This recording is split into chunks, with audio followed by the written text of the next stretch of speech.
Bonjour à tous, bienvenue sur After Fight. Je me présente, Jérôme Hardison, organisateur du Warrior Nikaya MMA. Je suis un grand passionné de sport de combat. Euh, sur ma carrière, donc j'étais à la fois boxeur et en même temps j'avais un peu la casquette d'organisateur sur mes événements. Donc là avec maintenant du coup la retraite sportive, voilà, ça me tient à cœur d'organiser des événements. Donc bien naturellement je continue tout ce qui est pied-point avec la nuit du pied-point où la dernière édition on a fait salle comble, on a même dû fermer les portes à 19h30 parce que là c'est les 1500 places de la Salérite étaient prises, et du coup je trouvais ça dommage qu'une ville comme Nice, 5e ville de France, n'y ait pas encore de MMA. Je me suis lancé, je me suis dit que moi en tant que combattant j'ai eu la chance qu'on me fasse boxer, il faut que ce soit pareil avec le MMA. Super, c'est extraordinaire. Et est-ce qu'on peut avoir un peu des infos sur tes motivations? Qu'est-ce qui t'a motivé à organiser un événement de telle ampleur? Un événement de telle ampleur, pour moi, c'est une première, justement, le MMA. Il fallait que ça se fasse à Nice, personne ne l'a fait encore. Je sais faire. Voilà, l'organisation, ça me connaît, ça fait partie de mon travail, ça me passionne. Je veux passer le relais à tous les combattants, je veux qu'ils aient la chance de pouvoir s'exprimer à domicile. Donc pour moi, c'était les motivations nécessaires pour lancer cet événement. Et justement, parmi les motivations, est-ce qu'il y a ton papa, Edmond Hardison, qui a lui aussi été triple champion du monde de full contact et qui a aussi organisé plusieurs événements de full contact à Nice? Est-ce qu'il t'a motivé à faire cet événement? Oui, bien sûr, il est toujours avec moi, hein. Donc maintenant, voilà, il est un petit peu plus en retrait parce que malheureusement, il a eu des soucis de santé. Mais il est toujours là, donc c'est lui qui m'a appris toutes les bases de l'organisation, de tout ce que je fais, de tout ce que l'on fait. Et moi, avec mes connaissances maintenant, j'essaie de remettre ça au goût du jour et de faire évoluer les organisations pour qu'elles prennent plus d'ampleur. Est-ce qu'on peut avoir un peu des détails sur ce Warriors Nikaya? Est-ce qu'on connaît le main event de cette soirée? Ouais, le main event, donc ça va être Sofiane Boukishou. Voilà, avec aussi en co-main event, on va aussi parler de Baris Adigüzel. Voilà, on a ces deux combattants qui porteront à l'affiche du Warriors Nikaya. Et on le sait, hein, eux qui ont de grosses échéances, Baris qui justement sera de retour au Cage Warrior en début 2024, et pareil pour Sofiane à l'Octagone. Et en fait, comment on peut expliquer un peu aux gens qui nous regardent, est-ce qu'en gros c'est un tremplin pour eux, c'est pour te rendre service? Pour me rendre service, non, parce que voilà, ils le font pour eux, ce qui est bien. Voilà, moi j'ai proposé, voilà, aux combattants niçois, hein, par l'intermédiaire d'Aldric Cassata, qui joue le jeu à fond, et je l'en remercie, hein. Voilà, je lui ai, il a d'énormes combattants, il a un potentiel énorme, et voilà, moi je lui ai proposé ce projet. Il a répondu présent, et du coup c'est lui qui voilà, il joue le jeu à fond en mettant ses combattants. Et voilà, moi juste que, comme je l'ai dit précédemment, ce que je veux leur apporter, c'est de pouvoir s'exprimer devant leur public, de pouvoir s'exprimer à domicile devant leur famille, leurs amis, et voilà, et c'est vraiment ce qui me tient à cœur. Et on te comprend tout à fait, c'est assez extraordinaire. On rappelle un Nice qui est une véritable ville pilier du MMA en France, au même titre que Paris, Bayonne, on le sait, avec beaucoup de combattants niçois qui sont dans les meilleurs, parmi les meilleurs au classement.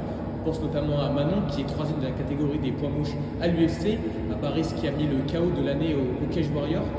Est-ce que pour toi c'est vraiment essentiel de montrer au monde, à la France, que Nice est une ville pionnière du MMA? Ah oui, bien sûr, hein, il faut que on a la chance d'avoir comme tu l'as dit, hein, on a la chance d'avoir les meilleurs combattants avec Manon, qui est la meilleure combattante française, et qui, je l'espère, va bientôt pouvoir décrocher sa ceinture UFC. Je lui souhaite de tout cœur. Voilà, il faut que voilà, on a les combattants, on a les structures, donc avec le Boxing Squad. Maintenant, il faut qu'aussi on ait une organisation qui puisse permettre de pouvoir les montrer à domicile. Et comme je te le dis, c'est qu'une première échéance, hein. Il faut savoir que le Warriors Nikaya, là, le 25 mai, on a une première édition. Et je ne le cache pas qu'on est déjà lancé sur une deuxième édition. Le projet est déjà avancé, et qu'on va monter en puissance. Justement, tu parlais des ambitions du Warriors Nikaya. Est-ce que pour la seconde édition, on pourrait voir dans une salle plus grande, peut-être au Palais Nikaya qui compte près de 6000 places? Alors, parler de lieu, c'est encore trop tôt. Ce que je peux dire, c'est qu'on est en train d'étudier le projet. Voilà, on avance dessus, et que c'est sûr qu'on verra autre chose que la Salérite. D'accord, c'est super. Et justement, on se demandait sur un aspect assez méconnu du grand public. On a souvent le côté combattant, mais là, le côté organisateur, c'est assez rare. on se demandait à quel point ça coûte cher d'organiser un événement de MMA et est-ce que tu as des fonds de l'État? Alors ça coûte extrêmement cher de faire des organisations, c'est pour ça qu'il y en a si peu, c'est pour ça que par exemple sur Nice personne ne le fait. Ce n'est pas qu'une question d'argent, j'ai envie de te dire, c'est une question c'est un métier hein, vraiment, hein, voilà, on a beaucoup de contraintes liées à tout ce qui est par exemple aspect sécuritaire, aspect technique, hormis le côté sportif. Donc il y a vraiment un très gros cahier des charges. Voilà, donc la ville de Nice met tout en œuvre pour que ces événements soient sécurisés. Malheureusement, avec ce qui s'est passé sur le plan local au niveau des attentats, donc maintenant, voilà, il y a des contraintes liées à ça et qui sont justifiées.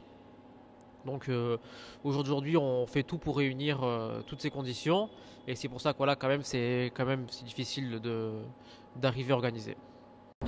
Et du coup, par rapport à ça, on se demandait aussi dans cet aspect assez méconnu du grand public, est-ce qu'une cage, elle se loue? Est-ce qu'elle appartient à la salle Lérite? Est-ce que quelqu'un va venir l'installer? Est-ce que tu peux nous expliquer un peu ça? Non, la cage se loue, c'est un prestataire hein, du coup, donc on passe par un prestataire. Voilà, hein, je donnerai pas de montant, mais ça coûte très cher. Voilà, à louer une cage aujourd'hui, savoir qu'en plus il faut qu'on immobilise la salle Léry 2 jours, il faut qu'il arrive la veille, qu'il monte, voilà, il faut qu'il monte la cage, et c'est plusieurs milliers d'euros. Voilà, je donnerai pas le montant, mais louer une cage, oui, c'est quand même c'est un gros financement.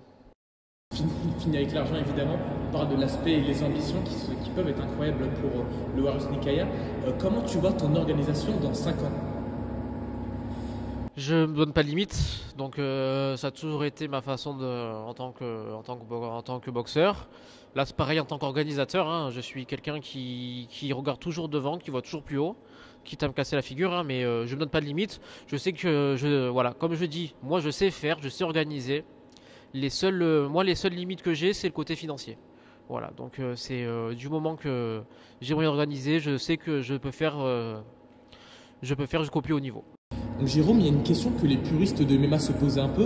Donc cette carte est composée de plein de talents français. Je pense notamment aux frères Muris qui sont monstrueux en amateur, à Kalim Mastouri, Sofiane Boukissou et encore bien d'autres. Mais comment on va trouver de la diversité un peu sur cette fight card pour eux? Explique-moi un peu comment tu vas faire le matchmaking. Eh bien, pour avoir une belle carte de qualité, il faut avoir une personne de qualité à la base. Hein. Donc, on a un spécialiste, Aldric Cassata. Donc, voilà, j'allais pas m'inventer dans le matchmaking du MMA, c'est pas du tout ma spécialité. Je suis pas compétent. Autant sur la nuit du pied-point, par exemple, sur les sports pied-point, je suis capable d'organiser de A à Z. Et bien, autant là, le côté organisation, c'est ma partie. Et la partie sportive, je l'ai laissé à Aldric Cassata et à Resilient Sport Management qui font du très beau travail, puisque déjà sur la carte des locaux, ils nous ont sorti ce qu'il y a de mieux. Voilà, on ne pouvait pas rêver mieux. Donc voilà, je lui fais confiance à 100% pour nous trouver des adversaires qui seront à hauteur de nos combattants locaux. Ça veut dire que Aldric Cassata, qui a été élu coach de l'année par la Sueur, est donc chargé non pas d'organiser les Marseillais contre le reste du monde, mais bien Nice contre le reste du monde.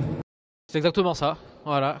Donc on a la chance d'avoir que des combattants niçois face au reste du monde sur cette fight card. Justement, Jérôme, toi qui organises un événement, on sait que tu as évidemment une aura sportive, toi qui es 5 fois champion du monde de full contact.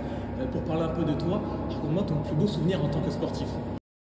Mon plus beau souvenir en tant que sportif, c'est ma première défense de titre de champion du monde WKN face à Federico Roma, un Argentin. C'est mon plus beau souvenir.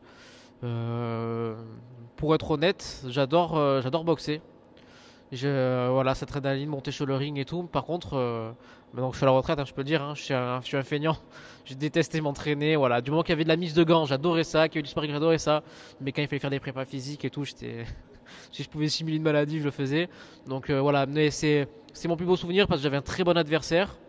Et j'ai pu gagner ce combat parce que à ce moment-là, j'avais fait une vraie prépa, j'étais prêt. Et voilà, pour moi, c'était ma meilleure période parce que c'est là où j'étais le plus en forme et c'est là où j'étais le plus motivé. Du coup, Jérôme, par rapport évidemment à tes plus beaux souvenirs, est-ce que vraiment à quel point tu étais heureux au moment où tu défends à Nice ton titre de champion du monde de full contact en 2021 contre Federico Roma avec la Brigade Sud qui te soutenait? Ah oui, c'est un magnifique souvenir. Hein. La salle Lérite, j'étais présent. La salle Lérite était pleine à craquer. Encore une fois. Donc c'était jusqu'à la précédente édition de la nuit du pied-point. C'était la dernière fois qu'on la remplissait. Voilà, c'était vraiment pareil, on avait dû refuser du monde et tout, et puis avoir toute cette ferveur derrière, ce public, une ambiance de stade de foot dans une salle de boxe, c'est extraordinaire. Ça pousse, ça donne des ailes, et quelle fierté en tant que moi personnellement, voilà, en tant que Niçois, c'était ma plus belle récompense. Et est-ce qu'on peut espérer justement que pour cet événement d'MMA, il y ait la même ferveur et peut-être les mêmes supporters qui soient présents? Oui, voilà, et c'est alors la même ferveur, j'y crois, hein, mais moi j'ai envie de te dire mieux. C'est que j'ai eu de la chance de briller sur le plan local, sur voilà, le plan niçois, d'être sportif niçois de l'année, tout ça, avoir toutes ces récompenses. Moi aujourd'hui, ce que je veux, c'est donner la chance justement. Je veux donner la chance aux générations futures, aux combattants, c'est de pouvoir briller eux-mêmes. Et j'ai envie de te dire mieux, c'est pas de les faire briller sur le plan local, mais les faire briller même sur le plan national, de leur donner de la visibilité au maximum. Et c'est pour ça que je veux qu'ils soient reconnus à leur juste valeur. Je sais les difficultés que c'est que de combattre et à côté, ben, financièrement, voilà, ben, on joue pas au foot, hein, c'est difficile et tout. Et, euh, et moi, je veux pas faire partie de ces anciennes générations qui voulaient tout garder pour eux, ça les embêtait quand quelqu'un d'autre à côté brillait. Moi, voilà. Moi, ce que je veux aujourd'hui, c'est faire briller les autres. Et on comprend bien du coup ton attrait pour le MMA qui est assez nouveau, c'est un sport qui est légal depuis 2019 en France. Pourquoi cette transition, toi qui organisé aussi des événements de full contact, du full contact vers le MMA? Oui, voilà, donc on organise des événements de pied-point, donc full contact, kick, K1, box taille. Sur nos soirées, on propose tous ces événements de pied-point. Et, euh, et du coup, je veux donner la chance à tout le monde. Le MMA, voilà, au jour d'aujourd'hui, jouit d'une cote de popularité énorme. Et comme je te disais, personne ne le fait à Nice. Voilà, donc ben, je me suis dit, ben go, hein, moi je vais le faire. Je sais comme, voilà, ben, je sais organiser, je sais faire ce type d'événement. Et ça me tient à cœur de pouvoir faire du MMA. C'est pas pour ça que je ne ferai plus de pied-point, parce que l'année prochaine, il y aura encore nos événements de pied-point. Je peux même dire que théoriquement, on aura même deux événements pied-point l'année prochaine au lieu de un. Et, euh, et à côté de ça aussi, il y aura encore bah, de nouvelles éditions de MMA. Super, merci beaucoup en tout cas pour tes réponses, c'est un honneur de te recevoir. Voilà, merci à toi, merci à toi ben, de cette opportunité.